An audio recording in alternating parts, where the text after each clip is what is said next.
As you can tell, there's something a little bit different about this Alert Scent Work episode. A little something different going on. I'm at the Penny Scott Fox Scent Work Camp in Galway Downs in California. So I was coming here just to be a member of the camp, and Penny's like, I've got this great idea. Who's heard her say that before, right? I got this great idea. Actually, she said, I've got this brilliant idea. Yes, that's a bit more like it. Brilliant, yes. And her brilliant idea was to actually record this podcast here. And I thought, that's great. That's going to be fun. So that's what we're doing. So we've got Penny Scott Fox. Give it up for Penny. The namesake. And also somebody I had never met before, but had some great sessions as well. Another one of the instructors here, Jeff McMahon. So welcome. That's awesome. So I want to dive into this first idea. We're at a scent work camp. All of us have that in common. A lot of us have gone to those or training things. Like, how can we get the most out of that camp experience? And I think for me, it starts with a mindset that might be a little different than what we do when we go to trial or we're training at home. So Penny, what's some advice that you have for somebody? We should have done this day one, really, but we should have done really, but it'll be for next year. Like, what's some advice that you have for somebody to try to get the most out of an experience like this? Well, I think it's the first thing I say when we do the intro to camp is leave all preconceived ideas away and just try it on and just allow us to teach you some different things. And I think we did that this week. Yeah. I really do. And some people really loved it, and some people said, I'll think about it, and some people will probably never do it again, and that's okay. Right. You can get a lot of pushback to new ideas. Not only, because I've never done it that way, it feels weird, or maybe there's other reasons. What are some of the common reasons people you feel give you pushback? Yeah, I think it's because their instructors have told them not to do it, and then they're nervous that it's going to break their dogs, and they're nervous that they're going to look bad. I think the camps historically have always been a really like-minded group of people, and everybody wants their dogs to look fantastic. So when I'm making them do something that they don't feel comfortable about, they're not looking quite their best. And so I often say, I know you have a great dog. I'm just trying to teach you something different. It can be hard to be vulnerable like that. Yeah. Right? And we've had people cry. Yeah. What do you do when people cry? How do you manage nobody that? cries at me. I'm sorry, I didn't mean to imply, but when people cry, how do you? I think it's just a lot of emotion. And, you're here with your dog. It's very intense. It's 3 days of a lot of work. We try to give you options to rest if you need to. But most people are just like all on, want to do everything all day long, all night long, party, go back to searching. And these poor dogs actually by the last day are really pretty tired. But and if somebody told me today I've broken their dog, it's the first time in 4 years that their dog has actually been tired. And I was just like, wow, what should we do? I don't know that I would say that broke them, though. No, I don't think so. Because people get really sensitive about, I'm going to break my dog. Yes. No, but I mean, she has a really bouncy golden, and he was really tired by the end of yesterday. And today he pulled it off and he got back into it. But I think he's learned a lot, and I think he was really tired. Yeah. These camps can be really challenging, not only to dogs, but humans, because they're learning some new ideas. Yeah. Jeff, when I came into your first session, I was the first one in the first session. I went in with very much a kind of a scent work competition mindset, I think. And I had a little problem with my dog. She didn't want to go in. And if I was at a trial, I would try to coax her in or whatever. And you just really stopped me and made me realize your sessions were going to be a little bit different than I expected. What kind of advice do you have for people to try to, get over that aspect of like trying new things? When you come to a camp like this, Penny and I know what the dogs are capable of. And so it's just a matter of us getting the people to loosen up and let the dogs wow them. So in your case, I just had to take the leash, tell you to relax and step back. Yeah, talk about wanting to look good, right? And the very first thing is you're taking my leash. Yeah. And let the dog wow you, right? And that's what I'm there for, is to try and remind people this is a being that's trying to communicate with you. We all came here to have fun and read our dogs. So we have to be able to get ourselves relaxed in a place to be able to do that. Yeah. Do you try to create an era of trust in those groups? Yeah, ideally. A lot of people now don't know me. The first few camps that we did, it was all people who knew me intimately. It was all students Penny and I had worked with for a long time. And so the trust was built. People have no reason to trust me here, except for Penny says they must at the start of camp. True. So I'm aware, and I didn't say it much in this year, but I'm aware that it's not a small ask for people to just trust me, right? And by and large, people do. We get a little bit of pushback and a little bit of anxiousness or worry, but if someone can just loosen the grip a little, the dog will do the rest. And that's what I'm trusting, is that if we can just let this dog communicate, then the next step will reveal itself. What's some of the pushback that you see that people come with? It's just classic stuff. So in your session, it's questions like, where does the search start? How many hides are there? When should we pay? What's out of play? What's in play? As we discussed, these are all questions that when you have a dog and you're searching can probably be answered by watching the dog, right? Yeah. So the pushback we get is that people just want answers from people. They don't really want to wonder about what the dog could tell them. And that's all common stuff that we do at trial, right? So that's a really hard habit to break. Yes, all habits are hard to break. Right. And I'm actually going to talk to you about that in a second because I think you might have some insight for us. Quickly, one word from the audience. What is your kind of hesitation when you're introduced with a new idea, like in a word or two, that stops you from doing it? So I will start by sharing. I want to prove that we're good, that we belong here, that we've actually put in the work, right? Like, that means a lot to me. And sometimes I have to let that go to be vulnerable, to try things and fail marvelously. Anybody else want to share quickly? Just a word or two. Fear. Fear of what in particular? Fear of embarrassment. What else? I heard something over here. What's that? Trust and faith in what? In the system, and these people are In the system. Yeah. Yeah, that they're not going to break your dog. What's some other internal type things that keep you from sometimes fully giving yourself to it? I'm concerned that my dog will have a positive experience. You want to have your dog have a positive experience. So you're being an advocate for your dog, and sometimes you're afraid, maybe this might, like the 80 box challenge might not be a positive experience. Could we unpack that? Yeah. So that's a common one, right? So some of you have heard me talk about projecting onto our dogs. And that's a common one. We project, I want my dog to have a positive experience, but a lot of the time we don't even really think what that is from the dog's perspective. Okay.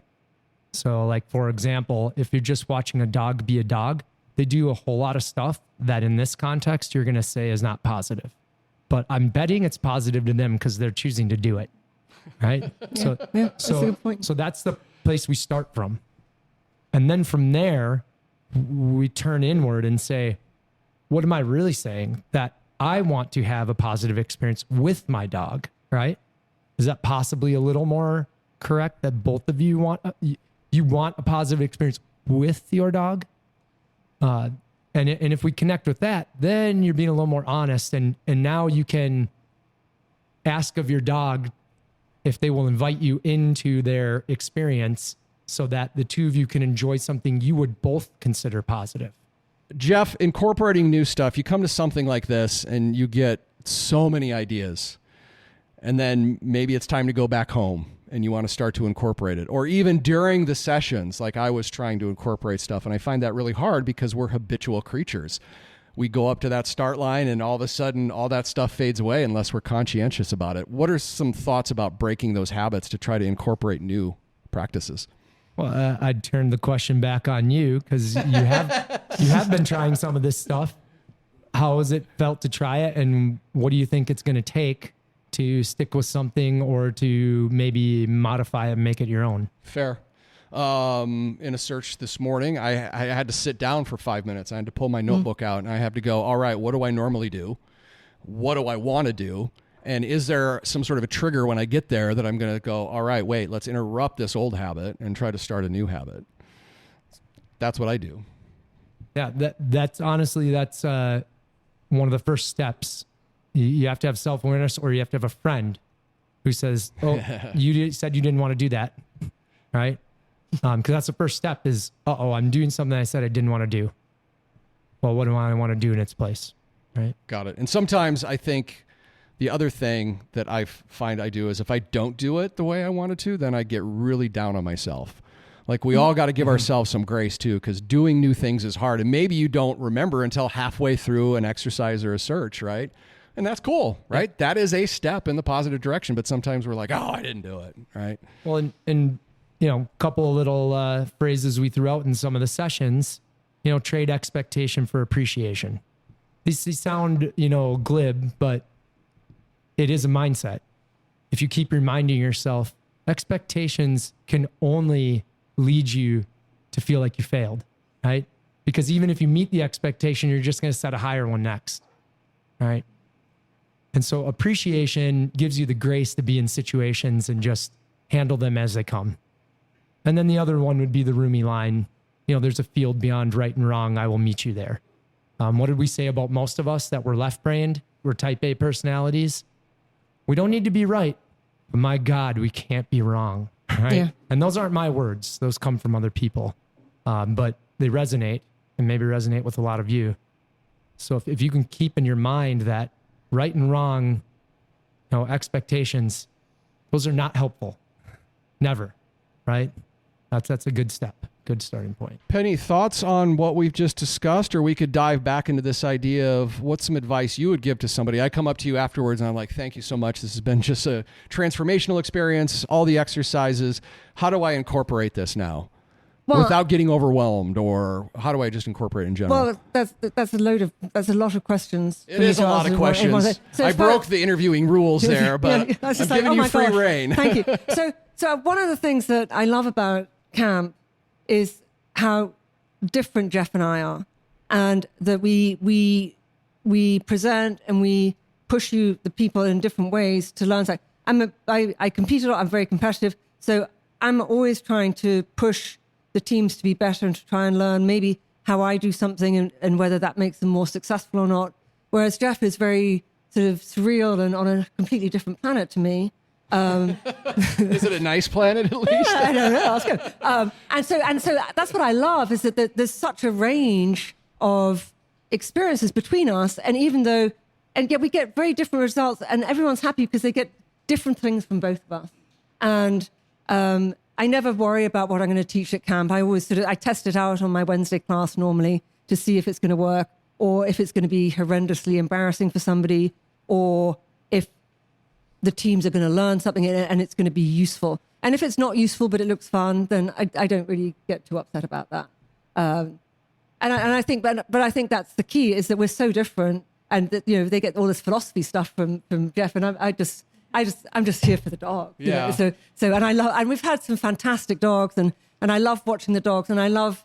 Can I talk about the first day exercise? Yeah, absolutely. That was actually going to be the next thing. I wanted to talk about a couple of the specific exercises. And you all did it. So the first exercise was about observing breed tendencies and genetics in the dogs during scent work, because we don't really do that. We just assume they're all going to sniff. But, you know, a sight hound works so completely differently from a golden retriever or a border collie or a toller and this, that, and the other. So what I set up was a distance challenge where there was a hide. Initially it was on a tree, but hide on a chair about, I don't know, 60 feet away, probably, maybe 70 feet away. And I asked the handlers, I insisted that they let their dogs off leash, which was one big panic attack for some. And I said, in the words of John Rogerson, if your dog runs away, then you didn't want to be with you in the first place. So, who finds that reassuring? but that, and God bless him, because he's passed away. But that's exactly what he'd say if people were nervous about unclipping their leashes.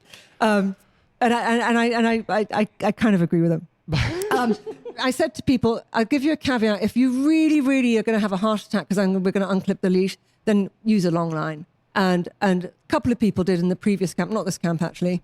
And it was fine. And then they realized that they were missing the experience because they didn't get to see their dog's genetics because they controlled the dog with a leash. So they had actually fairly decent leash handling skills, but they didn't get the experience. So the experience was 70 feet away, hide, let the dogs drive to the odor and watch how they did the search. And I think we can fairly happily say that all the dogs really showed their genetics and how they did that search. And I tried to commentate as much as I could as we were going. And then when we succeeded in that, then we made it I think it was like 110 feet away. And the dogs really learned from the first round, and they all did the search just much more efficiently. So it was really cool to watch. And I hope that it made people think about their breeds and how different they are and how different. I constantly get people asking me, how can I speed my dog up to be as fast as Zest? And my answer is get a collar. You know, it's it's not, you know, I can't get a sight hound to do that. Yeah. Sight hounds are brilliant at fast cat and all this, and they have the genetic makeup to do that. And it's amazing when people have sight hounds in scent work because nothing's moving, and yet they manage to do it. And I think that's just fantastic. I find it fascinating that you had this idea of what that exercise was going to teach. Okay. Uh-oh. No, this isn't bad. This is good. This is just goes to show how experiences can be interpreted differently by different people, and that's beautiful, actually. So definitely we saw that. We saw how the herding dogs would go out and around. We saw how other dogs would go straight. But one of the things, and I think this is, for me anyway, something I try to remember is beyond the tips and the practical stuff you learn, like I built trust with my dogs that day. There was a little trust deposit for my dog because I had an expectation of what my girl dog was going to do. I thought she was going to run around and go crazy, and she didn't. She actually, you know, did what she was supposed to. She ran around a little bit and was crazy, but she was odor obedient then. And I was like, wow, okay, I trust you a little bit more. Like, and that's an experience it's hard to get. Well, and the flip side of the exercise was to get the handlers to trust their dogs and to see the joy. Some of them said, oh, my dog's just going to run off. But they didn't. They ran around the field and then they went, wait, what? There's odor. And then suddenly they became odor obedient. There was some confusion in some of the dogs that then they decided to run around a bit more and go take a rain check and come back to the odor. But that's okay. It didn't do anything bad for them. It just gave us more information about how we need to have more value for odor or have better value treats or maybe not go so far away or something like that, you know. That exercise, did it build trust? And did anybody learn to trust their dog a little bit more? Look at that. Wave hands to the sky. Yeah. That is fantastic. That's so cool. And I think if you try to, after you do these exercises, maybe go beyond what you're told the exercise is supposed to do and really tap into what did I experience, what did I feel, and that's a muscle that needs to be developed. You can extract so much more, and you end up with a full notebook that you don't know what to do with at the end because now you're overwhelmed, but more on that later. Let's talk about your game that got everybody talking, and Penny cracked me up because she's like, in Jeff's session, people are going around acting like they're animals, and now they're going to come do boxes. Like, you're never supposed to follow kids or pets, right? So let's talk about the what if game. Tell me about the what if game, how that came to be briefly, and why you do it. Yeah. So games like this, I do just naturally like to be playful with wordplay, jokes, playing around with environment. So these games like the what if game, they just originate out of, in this case, watching Forged in Fire with my daughter and watching how they do these knife challenges and then seeking out more information on one of the judges who we really liked and finding out he had a video about self-defense with a baseball cap. And I kind of watched it and said, what if all you had was a baseball cap and you had to defend yourself against an attacker? And then a couple days later, I went to teach nosework classes and I said, could I do a what if in the context of nosework with the things that people have come to think they can just rely on having access to, or that, you know, it'll be this certain way it always is. Can I remove something or add something in a playful way that challenges them? So that's kind of the genesis of that. So let me give you some examples. I think that would be a good idea. So the what if game, you would run a search and there was a what if scenario. So what if you can't use your leash, but you have to stay connected to your dog, which in our session led to the conversation that, well, maybe that means you have to use your shoelaces. In my case, I used my belt, which fundamentally changed how I handle my dog because now I don't have a long leash. I'm practically on top of my dog. What if, you know, and what's that going to look like? What if you had to put your treats on the ground and then go search? That was a fantastic one. what if you put the leash around your waist? What if the crowd has to be a different animal every time you find a hide? How's the dog going to react to that? What if every time you find a hide, two people join you in a conga line and start mimicking you? What it did for me was it kind of took my brain off of all the stuff that I focus on most of the time, maybe not in the most helpful way because I'm focusing on this other stuff, and you kind of see things differently. You start to behave differently. You process things differently, and I think that's because you get out of your normal routine. So that's what I took away from it. Again, it's kind of looking beyond what is the lesson to teach. But the other lesson I think that we all really took away is nose work should really be called nose fun. Or nose play. Right? Yeah, we say we get into this because it's fun, but how many times do we actually have fun? Or how many times were we really stressed? So being able to do some play and release like that, and it was really cool to see how the dogs reacted to it, and they were having fun as well. So did anybody feel a little silly doing that at all? Yeah. But by the end, who didn't feel silly all of a sudden? Exactly. No hands went up. I love it. Any thoughts on any of that before we move on? I've played the What's This game before when I haven't been teaching with Jeff, when we used to have camp up in Big Bear. And it was, people just get so creative to work out what to do, and people are so silly. And we had somebody jump in a cart, and I think somebody used Connie's wheelchair to, there. And it's just, it's not something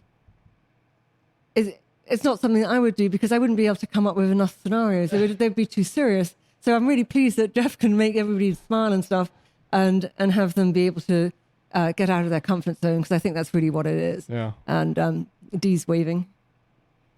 I think it's amazing how it kind of releases the dogs, makes them feel a little bit more comfortable, they have fun and do their own thing at the same time. Yeah, the comment was it's cool how it releases the dog, make them feel more comfortable, because our stress kind of goes away because we're so busy focusing on this other thing now, not looking good. We're not worried about how good do I look right now because I'm not finding hides, because you're doing something that's even more ridiculous than that, perhaps. At least that was my experience. Yeah, I would say in this camp, we had a couple people that had to turn into shoe hands handlers. So they lost their hands inside their shoes. They had to handle leash and deliver treats with their shoes for hands. And that's one where you just cannot wonder whether you look dumb or not because you're focusing so hard on the process of it. And I believe we had one person who I said, I'll let you become regular hands again. And she goes, no, I'm committed. And it's so fascinating watching how quickly people adapt. If you throw them off just enough, if you make it seem like, well, there isn't really a way I can do good or bad at this, so I guess I'll just do it. And then suddenly they're adapting. They're actually doing really good at it. That's kind of some of the fun of those games. Yeah. So I think the takeaway for me is this: when I go home, to do some of those what if things, make them up. Part of it's just experimenting. Like, what if I did this? What's my dog going to do? And who knows? You might stumble across something really, really cool. Plus, it also just makes it more fun. So I think that there is value in games. I want to hit the 80 box challenge, and then we're going to wrap this up. So the 80 box challenge, that was really challenging for people. Yes. So, and we had a practice session beforehand. So, and normally a lot of people now around the country do the 100 box challenge. It's something I did in a previous camp and has been adopted. But since I started doing these challenges, and we had one up in Big Bear where it wasn't a grid system, so I decided to do a grid, and I decided to ask the the campers, to walk a spiral pattern so that the dogs hit every box. And I allowed them a walkthrough. And so we had, it was 8 by 10 boxes in a grid form. And so they learned to go around the outside and go and spiral back in until they hit the odor.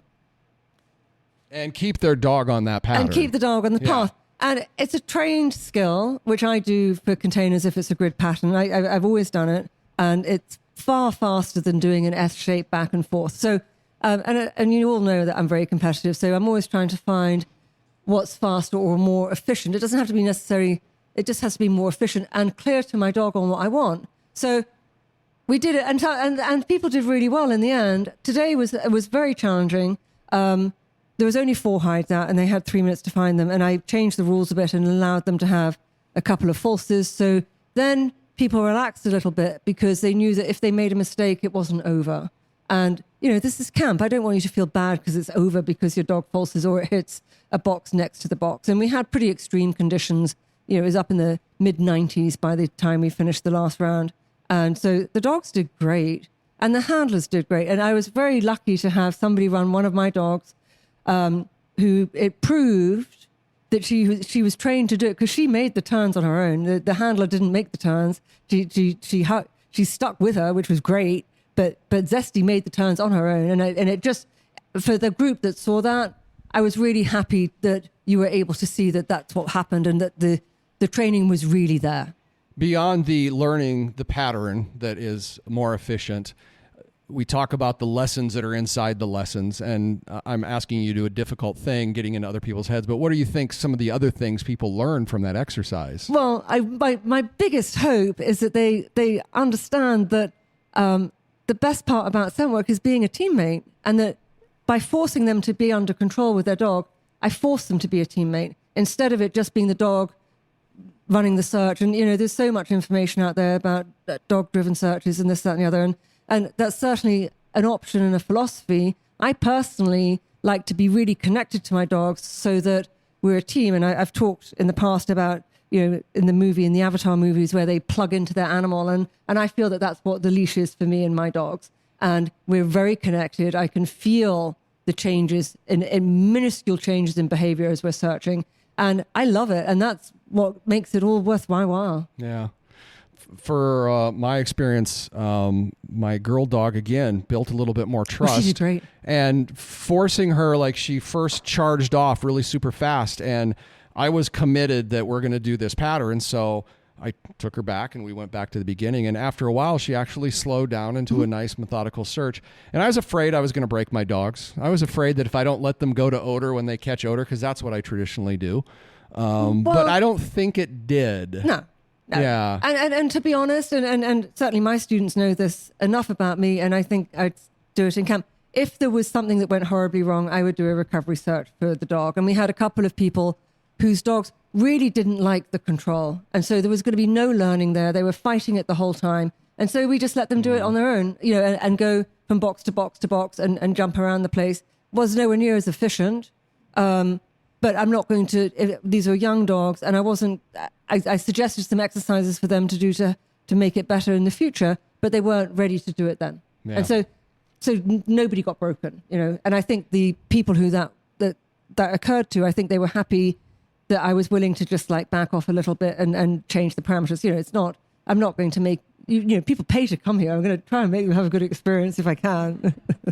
Let's wrap this up. What final thought do you have for somebody when they leave a camp or an intense training session? Look at this notebook. Look at this. What do I do with this? What do I do with this, Penny? I think it's great. I think what happens from the past, when people have texted me or emailed me or called me after camp, it normally hits you about a week afterwards, and you go, "Oh my God, I just learned so much." And I just need to process it and just file it away. And when those scenarios are presented again, I'll know what to do and I'll do it. And I think we haven't brainwashed you, but that'd be a good idea. Yeah. But I think that's what happens. And I based on, my amazing team who comes every year, and they always say to me afterwards, it takes them about a week, maybe to recover. And then they start bringing in these little nuances of what they learned from Jeff or me. And it's so charming and dear, and we have people who come back every year and put up with our shenanigans. I think it's just fantastic, actually. I love that. Like a little bit of patience and just realizing maybe your brain's going to need a second to process this. And also it's in that well, and who knows, 2 years from now, something that you completely forgot about might pop up because it's relevant. Jeff, what do I do with this notebook full of stuff? What do you think? Put it in a drawer and just participate. Right? And how on brand is that for Jeff? Yeah. If I could circle back to what Penny said, because we have a long history going back to 2007, and I think we've always deeply appreciated each other's perspective and what we can bring to others, what we can bring together to others. We used to be able to do a lot of these sessions together, which is always the most fun for us. And then you get both of us at the same time synthesizing things. But that was hard. Yeah. There was That's like hard. a split personality. But, underlying her being a brilliant partner for her dogs and competitor is a brilliant relationship, right? And those don't just fall out of trees that you bump into, when you're taking your dog for a walk and, oh, good, the relationship apple hit us on the head. I think if you asked her, she would probably unfold a lifetime's worth of experiences that led to the relationships she has with her dogs. But that lifetime of experiences, a lot of it probably wasn't just listening to other people going, oh, tell me what to do to have a relationship. It was listening to herself and trusting in herself. And how many times have you guys heard me tell you, you don't need the answer from me. What do you want to do? What do you want to do with your dog and your relationship? And camp is a place where you can come in on day one and leave on the final day, and you can feel like you've plugged into that relationship potential more. Maybe you've just scratched the surface. Maybe you feel like you've taken it to a new height. But it's a place where that happens. It can happen through fun. It can happen through crying. It can happen through challenges. It can happen through silliness, right? But it's a place where it happens. And we've seen it, for almost a decade and a half of this stuff. And I love it. I love to see it, love being part of it.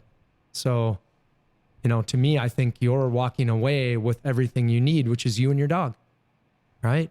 I mean, we can be here to be your supporters and guide you and sprinkle some ideas out there. But ultimately, you got to bake the cake, and you and your dog together got to be in the kitchen doing that. So, I guess we're getting close to dinner, and I'm starting to use food metaphors. Yeah. Let's get this man fed. One final question. We're going to do Jeff first and then Penny. So can you share some of the most meaningful feedback you've received after doing a camp or a training session, something that stuck with you or something that was personally rewarding to you, even if somebody didn't say it? I don't want this to be taken in the wrong way, but I don't pay attention to feedback. Okay, fair. How about a personal? And the reason being that feedback is back there in the past, and I'm just trying to go with what's going on now. So it's going to my ears if you say it to me, and it might jumble around in there, but I'm not. I've watched people in the past, mentors, Penny, Ron Gaunt, and I can tell when someone is firm in what they're doing and they trust in what they're doing, and that's independent of the feedback, right? So can't really answer that piece. We have a different version of that question. The different version is rewarding for you. Is there a moment that what lights you up when you see it happen? Oh, that's easy. Anytime we use the Gottmans, John and Julie Gottman, their idea of bids for attention and turning towards. Anytime I watch a dog communicating and they're in a scenario where it's unclear to both the dog and the person exactly how things are going to unfold, when I see the dog make a bid for attention through their communication and I see a person turn towards it, it's extremely rewarding. Very cool. How about you, Penny? Gosh, that's so hard. I was trying to think. Whilst I was hoping Jeff was going to go on a bit longer, so I had more time to think. But there's a couple of things that spring to mind, and I teach a lot of scent work, so I see a lot of teams, and I judge a fair amount of scent work. But when I see, especially in camp, a team understand what I'm trying to get them to do, and them doing it, and then they're suddenly realizing what's happening, is just it. And I'm honored to have 2 or 3 of Zest's puppies here in camp. I have one, and 2 of her other puppies are here.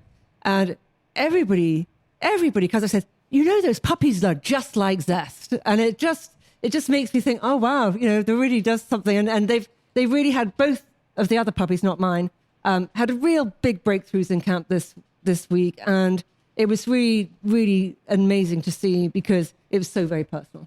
So you like that light bulb moment? Yeah, that happens. yeah. I have lots of them, so it's nice to see that other people do. Yeah, Yeah. awesome.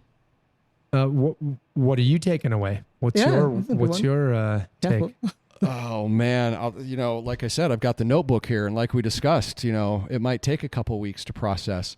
My approach to the notebook's going to be a little different. I mean, I respect your put it in the drawer, and Guys, forget about it, and live in the moment. left brain taking the wheel? Yeah, Scott, left brain is Scott, put left the brain note- is Trevor. Put the notebook down. Don't and order me around. participate. All right, here, hold on. You must have something on your mind, right? What do I take away from it? All right, so if we're just playing that game, I have to come as a giraffe. I have to come back to this just this overall new affection I have from both of my dogs after going through this experience with them. Just an appreciation for who they are and the awesome things that they were able to accomplish and do and the things that we shared together. And I can't really describe it beyond that, but if you're asking me just to pop something out, that's what I popped out. Well, I just birthed it. and also, Oh, thank you. but also don't forget you weren't going to bring Kiva, and so Right. And I said, oh, why not? And he was just like, well, I just want to do Murphy. I said, oh no, you've got to bring her, Yeah. and I'm so pleased you did. Yeah. She really did great. It was like fate kind of intervened Yeah, to make yeah. that happen. And definitely I have a stronger relationship with Yeah. her now Oh, too. for sure. So it's very For cool. sure. Yeah. All right. Well, thank you very much. It was great talking to both of you. It's been great being in camp. The audience that's here has been great being fellow campers with you all. If something from this episode resonated with you, I would love to hear about it, and you can join the conversation on the Alert Scentwork Facebook page. That's facebook.com/alertscentwork. And if you found some value in this episode, consider sharing it with another scent work enthusiast, a nose work nerd, whatever you want to call us. You can subscribe, find every episode at alertscentwork.com.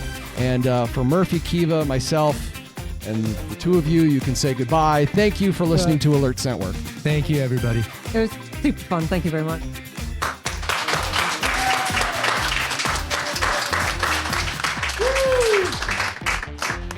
All right, well, we didn't mess that up too bad.